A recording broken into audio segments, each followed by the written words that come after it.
ನೀವು ಹೆಣ್ಮಕ್ಳಿಗೆ ಫ್ರೀ ಕೊಟ್ರಿ, ಗಂಡಸರಿಗೆ ಬರೆ ಆಗ್ತಾ ಇದ್ದೀರಿ. ಅದಕ್ಕೆ ಜನರನ್ನ ಕ್ಷಮಿಸಿಬಿಡಿ ಅಂತ ಕೇಳಲಿಕ್ಕೆ ಬಂದಿದ್ದೀವಿ. ಗ್ಯಾರಂಟಿ ಕಾರಣಗಳಿಂದಾಗಿ ಇವತ್ತು ದುಬಾರಿ ಬೆಲೆಯನ್ನ ಜನ ತೆರಬೇಕಾಗಿದೆ.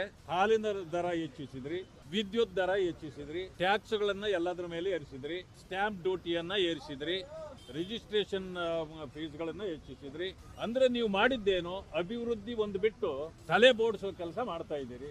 ಈಗ ನಾವು ಆಕ್ಚುಲಿ ಇವತ್ತು ತಲೆ ಬೋಡಿಸ್ಕೊಂಡು ಓಡಾಡಬೇಕಾಗಿತ್ತು. ಇವತ್ತು ನಮಗೆ ಇರ್ತಕ್ಕಂಥದ್ದು, ಇವತ್ತು ಜನರನ್ನ ಬಂದು ನೋಡಿ, ಈ ರೀತಿ ಅನಿವಾರ್ಯ ಕಾರಣ ಪಾಪ ಅವ್ರಿಗೆ ಇನ್ನು ಮುಂದೆ ಇದನ್ನು ಮುಂದುವರಿಸಲಿಕ್ಕೆ ಸಾಧ್ಯ ಇಲ್ಲ. ಆ ಕಾರಣದಿಂದ ಬಸ್ ಟಿಕೆಟ್ ದರಗಳನ್ನು ಏರಿಸಲೇಬೇಕಂತ ಪರಿಸ್ಥಿತಿಗೆ ಅವ್ರು ಬಂದಿದ್ದಾರೆ. ಕಾಂಗ್ರೆಸ್ ಸರ್ಕಾರದ ಖಜಾನೆ ಪೂರ್ತಿ ಖಾಲಿಯಾಗಿದೆ. ಇನ್ನು ಏನ್ ಮಾಡೋದು? ಆ ಖಾಲಿ ಆದ ಖಜಾನೆಯನ್ನು ಮುಚ್ಚಬೇಕಾದ್ರೆ ದಿನ ದುಡ್ಬೇಕಂತಂದ್ರೆ ಹಣನೂ ಬೇಕು. ಆ ಕಾರಣದಿಂದ ಈಗ ಬರೆ ಆಗ್ತಕ್ಕಂಥ ಕೆಲಸವನ್ನು ಮಾಡಿದ್ದಾರೆ.